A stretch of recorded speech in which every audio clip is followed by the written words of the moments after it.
Welcome to the WODprep podcast. This is your host, Ben Jawalski, and I'm here with my head coach, Dr. CJ DePalma. And today we're bringing you a podcast that cuts through the fluff, and we are going to talk specifically about the CrossFit Open. The CrossFit Open is the world's biggest CrossFit competition because people from all over the world can register online and test themselves against everyone else in the world that registers. It's an awesome competition, but I think there's a lot of misconceptions around the Open. I've certainly heard people say that I don't want to do the Open because I am not that competitive, or I'm not good enough to do the Open. I'm not going to make it to the next level. And CJ and I are going to break down a lot of misconceptions surrounding the CrossFit Open, why we think you should register regardless of your ability level. And we're also going to talk about how to maximize your score with a couple interesting tidbits about how they actually determine people's placing on the leaderboard. Coach CJ, welcome to the show. What's going on? How are you, buddy? I'm excited to be here, excited to be on this podcast with you. This is actually going to be a special series that we're bringing WODprep, the WODprep family, where we cover the Open today, and then moving forward, we're going to be discussing specific movements that you actually need to master in order to maximize the Open, but I'm not going to get ahead of myself. So first, Coach CJ, talk to me a little bit about your journey with the CrossFit Open and why you are registering this year, even though you have some medical issues that might prevent you from getting your best score. Let's talk about it. Sure. Yeah. So I started CrossFit in 2013. My first Open was the 2014 Open, and I've done it every year since.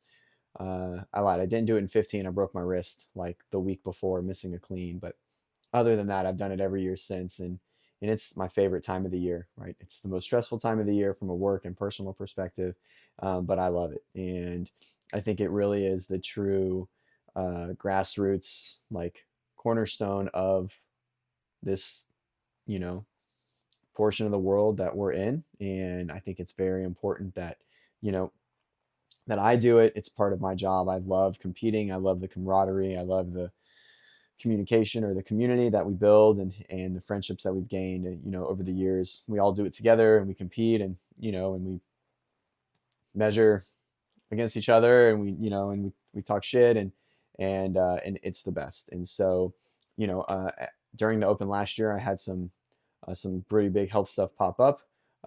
In short, I had a neurovascular injury, which caused a small stroke. And so my competitive CrossFit days are over, but I can still train pretty hard just with some limitations and in the competing aspect of our sport.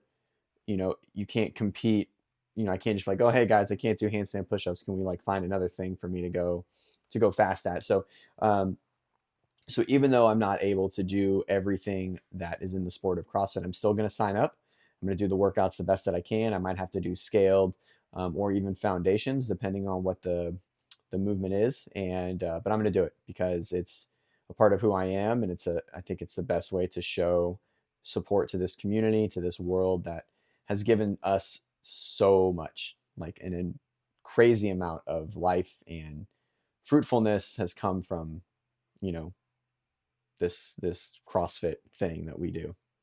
When it comes to the Open, the things that I want to cover are, I guess, specifically talking about why do we think it's important for other people to register? And I'm not being paid by CrossFit in the slightest, but the reason I always encourage athletes who might be on the fence, let's use an avatar here. Let's say you're an athlete, you've done CrossFit for a couple of years. Maybe you've already done the Open a couple of times and you're just like, I don't need to, pay $20 or whatever it is to register for the Open.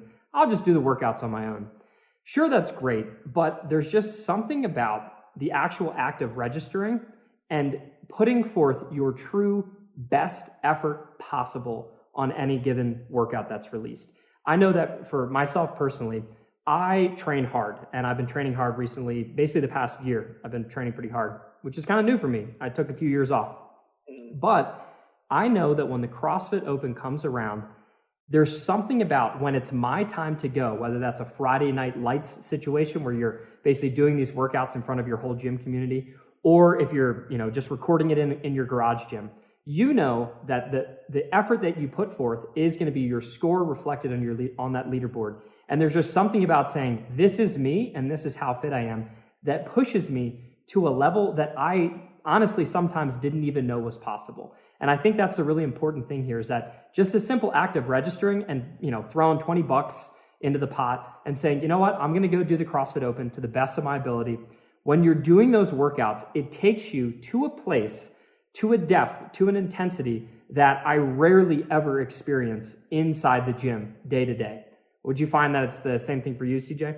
Oh yeah, for sure. I mean, to give a good example, my injury happened after I retested 23.1, and I ended up getting my best score. I've done this workout, I don't know, it's probably like the open workout I've done like the second most times, which is well over 10. I think it's a great test. It's a great chipper mixed modality test. So we do it a lot in our training and in my training. And it was the first time I'd ever finished it. I mean, I've done it so many times and I've never finished the muscle ups and gotten back to the rower. And I did. And it was like, everything on top of that was just, icing on the cake. And it was such an amazing feeling. And unfortunately, all the stuff had happened on the post end of that. But, it was a great representation of basically a culmination of 10 years of training had kind of like led to what I was able to do to get that score.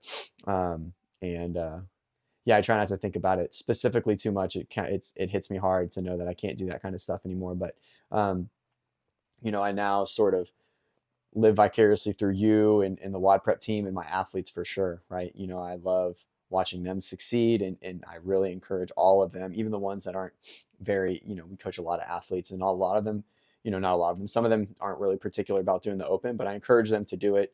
It's good to compare, right? This is the largest fitness competition on the planet, even at our smallest amount, right? There's nothing that's bigger. There's no more people doing the exact same thing. And so it's, it's you and you, it's you versus you every day, but it's not a bad thing to, to see where you stack up and give you some motivation and things like that. External motivation is good too. Yeah. So I have a couple notes here. And one thing that I find so powerful about the Open is, especially if you string together a few Opens in a row, like I have, and like I know you have, one of the coolest aspects is that it's sometimes hard to track your fitness. Yeah, you hit PRs, and yeah, you get your best score on a workout, or you finally make it back to the rower, right? Those are good measurements to show that you are improving. But when the Open comes around, it's really cool to see yourself stack up against yourself from previous year's Opens. So for instance, a few years back when I wasn't training too heavily, I was going through a divorce, I think barely missed the cut to be in the top 10% to make it to quarterfinals. But then the next year, I trained a little bit harder, stayed focused, especially in the first few months of the year, and then easily fell within that top 10%.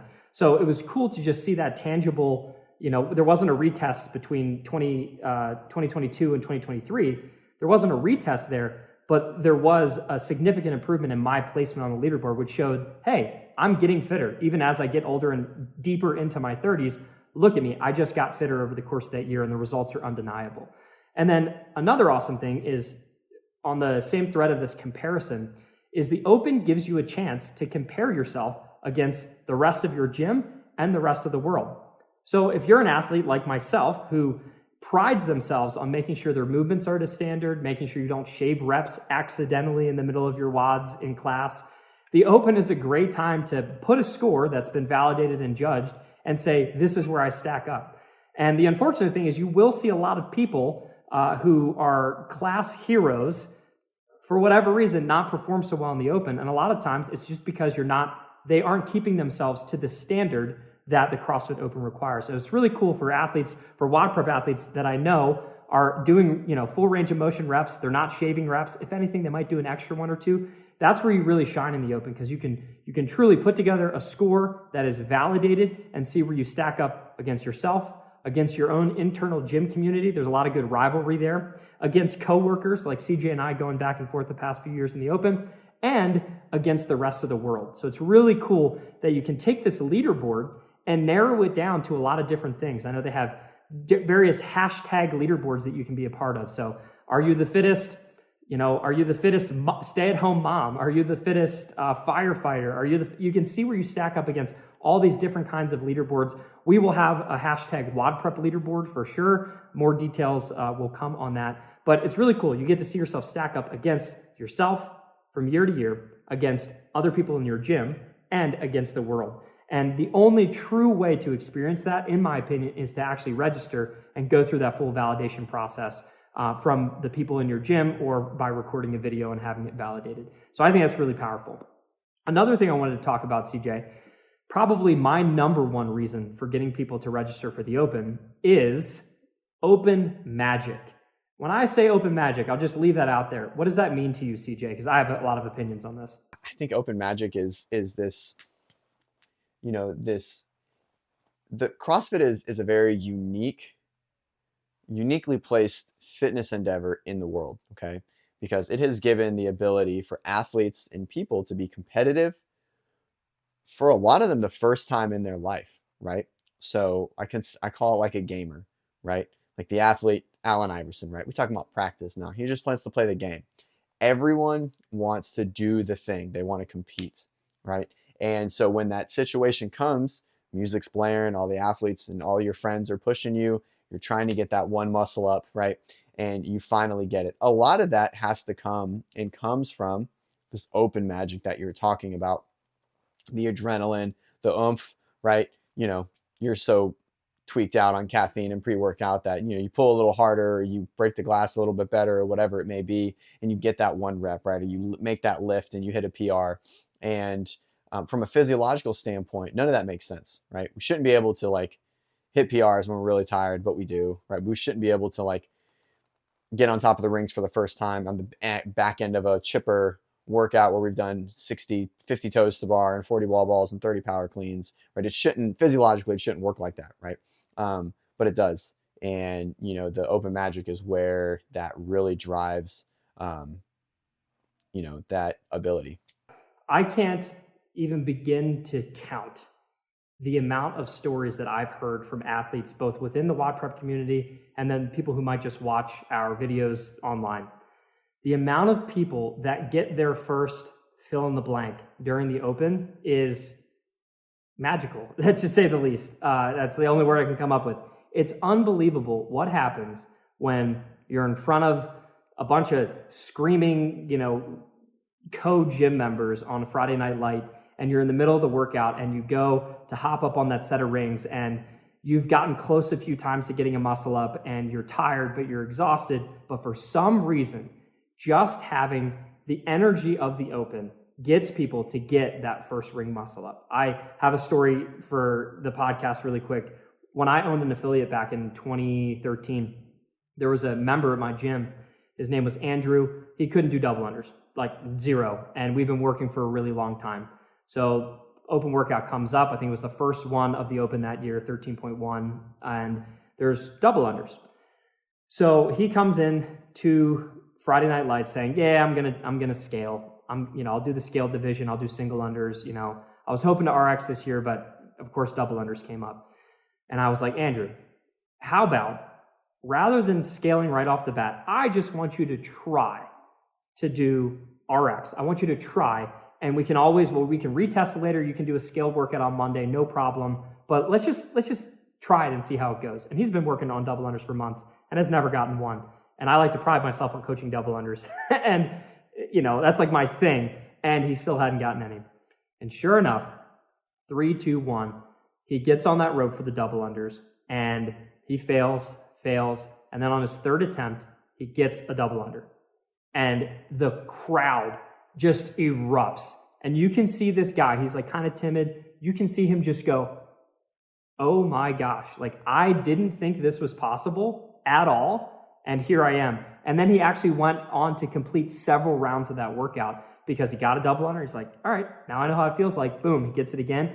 And watching this kid transform his just whole demeanor, he went from this hunched over sad guy to just being so proud that he was able to make that transformation. So that's just one of probably thousands of stories that I've had, emailed to me or seen in real life of people saying, what if I just try? And the Open is the perfect breeding ground for that, because for some reason in class, it just doesn't bring that same amount of intensity. It doesn't bring that same focus.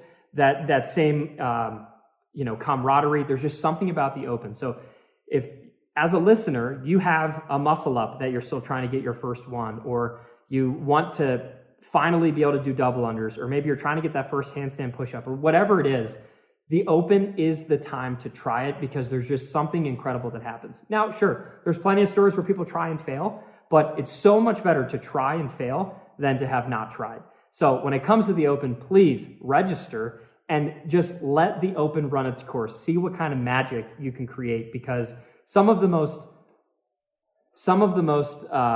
unlikely candidates just see unbelievable transformations. Oh yeah, for sure. Yeah, I can't agree with you more. Now let's talk about some more specifics about the Open. For those who don't know, CJ, let's talk about how many weeks is the Open? How does it work? How do I know which division to register for? Let's hash into the details about that. Yeah, so the Open is 3 weeks long. Week 1 will occur on February 29th. Okay, workouts are released midday on Thursday. Then you have till usually sometime Monday afternoon to complete the workout. Most people and most gyms will do them on Friday. Our program will do it on Friday. Thursday it'll come out. We'll do a big hoopla. We'll make a bunch of videos and then talk about strategy. We'll do it on Friday. And then a lot of people will redo it, right? And so you have about 5 days, 4.5 days to do it. So that's going to happen for 3 weeks. One of the workouts usually has a 2-parter. Okay, in that 2-parter, there's usually a workout and then some form of a lift, which gives us 4 scores. That's the normal that we can see. We can probably expect to see that in some fashion again. So as far as divisions, okay, so if you're over the age of 35, when you sign up, you'll automatically be placed in an age group based on when your birthday is. I think this year's cutoff is July 14th. So if your birthday is before that, you'll go up to that whatever that age is. If it's after that, then you'll stay in a lower age. It's not when you do the Open, it's not how old you are, it's when you are at that cutoff date. Okay, and that will determine what age group that you're in. As far as individuals, meaning 34 and under, you guys just sign up, and that's just the way that it goes. If you're going to do it scaled, if you're going to do foundations, you sign up all the same, and then when the workout comes out, you choose RX or scaled when you enter your scores. I think the only specifics as far as signups go are adaptive, right? And I think those are, I don't have a lot of information for that, but you do sign up for a specific adaptive division, and you have to get approval from, I believe it's WheelWOD now who's running it, and so there's a different process for that. Cool. So basically, as a recap, you have people, they just sign up, depending on where their birthday is, it automatically selects which age group they're in, and then with every given workout, you get to decide how you enter your score. So I think a common misconception is people are like, oh yeah, I'm going to scale this year, or I'm a scaled athlete, so I need to register for the scaled division. But that's not really the case. Oftentimes we see some workouts that a lot of people can RX. What is the benefit of RXing a workout versus scaling it when it comes to the leaderboard? Yeah, so if you click RX on a workout, you'll be placed above, even if you're the lowest score RX in the world, you'll be directly above the best scaled score, right? And that's just the way that it works. And so if the goal should always be to end up highest on the leaderboard, because that's going to create the most consistent comparison to you every year, right? And so that's what's going to create the most balanced and universal representation of where you are relative to the sport and the activity that you're doing. So if you can do a workout RX, but say you can do all of it scaled, but only some of it RX, that's your choice, right? You just won't be higher on the leaderboard. You'll probably get a better workout, right? But I tell everyone, if you can do it RX, go ahead and do RX. If you're stuck after the first implement, right, like 23.3, it was wall walks, double unders, wall walk, snatch, and then I think went to strict handstand push-ups and snatch, and so that bar might have just been too heavy for you and you got stopped early. That's okay. And maybe it wasn't a great workout for you. Just finish it and then go do something else afterwards. Like, it's totally fine, right? There's definitely some workouts that have been written where, muscle ups start the workout, or or early in the workout, and you can only do one, or you have to take a lot of time, etc. If you're worried about getting a good fitness workout in that day, just go do something else. That's fine. But still if you can do it RX, click the RX button. Definitely. The point there is like that consistency throughout the years is a great way to measure yourself.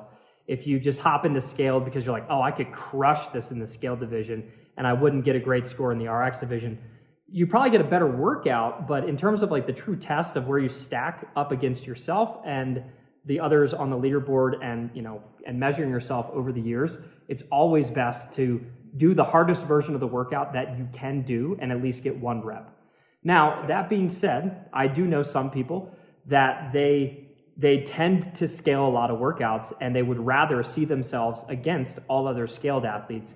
In that case, then you could, in theory, go into the open and say, I am going to scale every workout, even if you can RX it, and purposefully kind of stay in the leaderboard of those who scale every workout. And then you could see yourself stacked up against other scaled athletes. But the issue there is that you're really not seeing yourself stack up, because some scaled athletes that can RX a workout are going to be brave. They're going to RX one, and then boom, they're going to jump above you on the leaderboard just because they didn't choose to scale that workout. So it is ultimately up to you, but I would highly recommend, if you can just get a rep or two, then go RX. Even if you see that wall that CJ was talking about, you see that implement where you're like, hey, there's no way I'm going to be able to lift that barbell, or I've never even come close to doing a muscle up because I can't even do a pull up. That's okay. We're just trying to stack these scores, and then eventually over the year you're going to see yourself improve, which I think that's where the real, that's where the real comparison magic lies.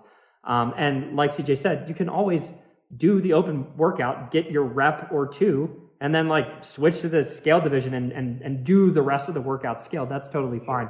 It's all up to you, but what you put on the leaderboard, I think, does matter, especially when it comes to comparison and stuff like that. So the next thing that I wanted to talk about is when it comes to, I guess, strategizing for the open. There's a lot of people listening who probably are going to be going to an affiliate. They're going to hit the workout on a Friday night, or maybe they're just going to do it with their normal class time, Friday morning, Friday afternoon, whatever. Friday is usually the day when a lot of people do the open. When it comes to getting your best score possible, CJ, should they be doing the workout once? Should they be doing the workout multiple times? When you're working with your athletes, how do you determine whether or not they're retesting the open? So there's a lot of factors to consider. No, I'll try not to make it too long, but it's really dependent on the athlete and their goals. Okay. As the open has changed over the years, the weight of the open for competitive athlete has dwindled a bit. Okay. Meaning that their placement, whether it's great or decent or even bad, is still good enough to get them into the next stage. If they're in that position, so the top 25% go to quarterfinals, most competitive athletes that we've coached, 25% is going to be a very easy number for them to attain.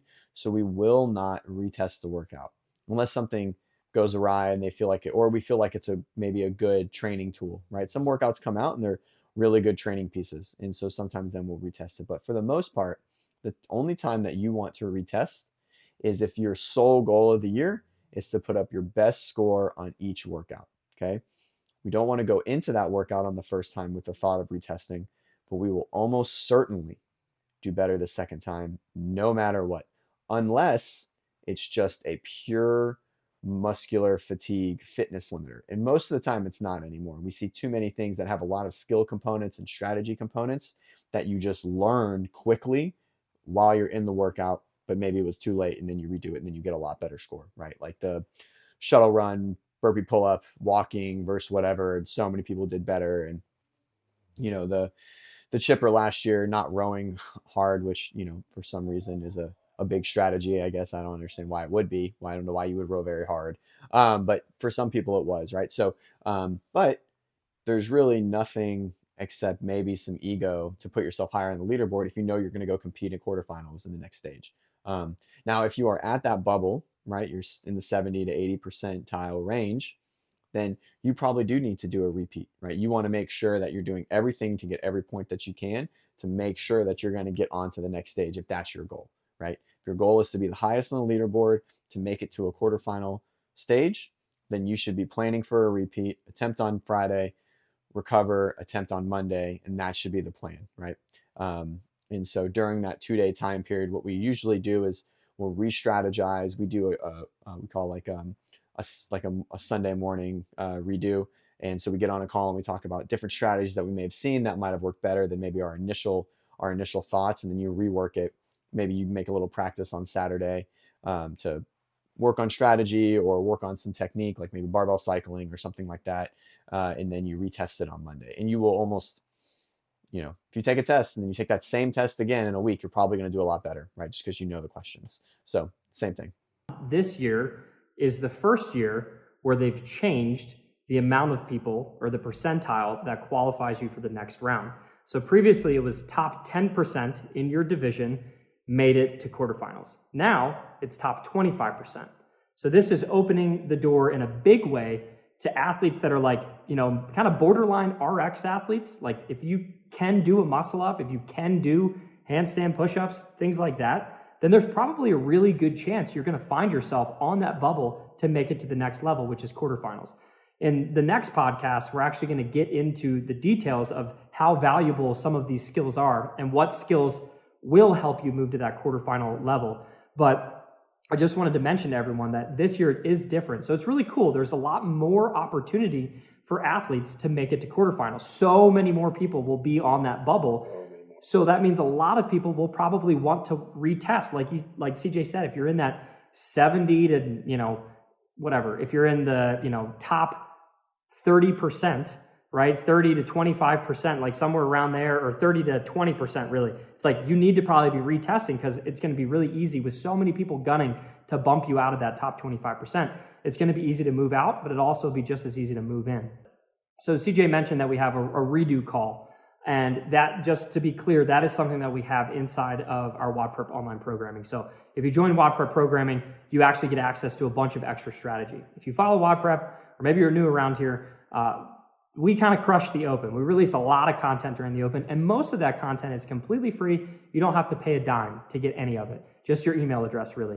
However, if you are inside of our programming, our daily programming tracks, you get access to Coach CJ and the rest of my top coaches doing a lot more for strategy. So like little details like how to do a proper bar facing burpee that doesn't exhaust you, little details about when to walk, when to run, when to row hard, when not to. So like the really finite details, the minutia of maximizing your score, that's where you get a lot of value being inside of WODprep programming. So don't look on YouTube for that call. That is a call that exists inside of WODprep programming. If you are interested in being involved in the WODprep community and getting that extra strategy, you can go to wodprep.com/train and sign up, and you can cancel anytime. So if you want, you can cancel after the open once you've used all of the valuable tips that CJ is going to share. Okay, cool. So as a review, we've talked about why it's important to register from the open comparatively. So comparing yourself to yourself year over year, comparing yourself to others in your gym. It's a great time to beat that pesky person that always cheats reps and scales the range of motion, and also compare yourself against the rest of the world, other people in your profession, other people in the WODprep community, just anyone from around the world. It's a great way to see where you stack up. Next, we talked about open magic and how open magic is real. It is something that exists because I've seen it too many times to deny it. If you want to see a massive transformation in your abilities and finally get that first fill in the blank, double under, muscle up, handstand push-up, handstand walk, PR clean, whatever, max snatch, it might happen during the open. There's a really good probability and chance for that. We also talked about the intricacies of which division do you register for, how it automatically places you in an age group, and how workout by workout, you actually get to choose whether or not you go RX scaled, or is there a foundations this year, CJ? I think there is. I think there is, but I'm not 100% sure. I do think because foundations is completely different. I do think you it's still when you submit, you still submit at foundations. I think there's a drop down for it. You don't sign up any differently. And then we also talked about the intricacies of how to make it to the next level, which is quarterfinals. CJ, on that note, I think it's time to pretty much wrap this one up. Where do people even sign up for the CrossFit Open? Yeah, games.crossfit.com. And it'll be the first thing that pops up when you get there. Sign up now. And if you're part of CrossFit, you definitely got the email 2 days ago. Sign-ups opened, I think, yesterday. So registration was there too, or crossfit.com. It's everywhere. And once you do that, how do people join the WODprep community? I don't think we've set it up completely yet, but is it just adding a hashtag WODprep? Yeah, it'll be a hashtag in there. We'll post a video. We'll email out a video on how to join our leaderboard. But it's when you go in there and you'll see it, you'll see an option to put leaderboards, and then you'll just add it to your athlete profile. It's pretty simple, but we'll send out a video explaining how to do it. Cool. So we'll have a custom WODprep leaderboard. We'll probably have a couple actually. We'll probably have a big WODprep one, and then we'll have one that's specific to people who are a part of WODprep programming. Again, if you want all of that extra juicy strategy, redo strategy, if you actually want to get video coached by Coach CJ himself, all of that and more inside of WODprep programming, just go to wodprep.com/train. Now is a great time to register, get in there. Even if you don't follow the daily programming, which you should because it's awesome. Even if you don't, the amount of value that you'll get throughout the Open is pretty incredible for the, I think, $39 that you'll be paying for that month. It's awesome. So go sign up, wodprep.com/train. And with that, if you like this podcast, if you like this new format where we're getting to the down and dirty details and we're talking about actionable things that you can use to improve your performance, then make sure you smash the subscribe button, leave us a 5-star review wherever you're listening or viewing this podcast. Do us a solid, because the more engagement we get, the more our podcast will be shown to other people, and it's free, and we really appreciate your help to make it bigger. And with that, I think we're going to wrap this one up. CJ, any last bits of tidbit juicy info for why people should register for the Open? You should do it. I'm doing it. I'm injured, so you should do it. Get your best score, have a good time, enjoy it. And again, it supports this ecosystem that has done so much for so many people. I love it. With that, listen to Dr. CJ. Just do it. I think we might have stolen that from another company, but who knows? All right, everybody, have a wonderful day, and I'll see you in the next podcast.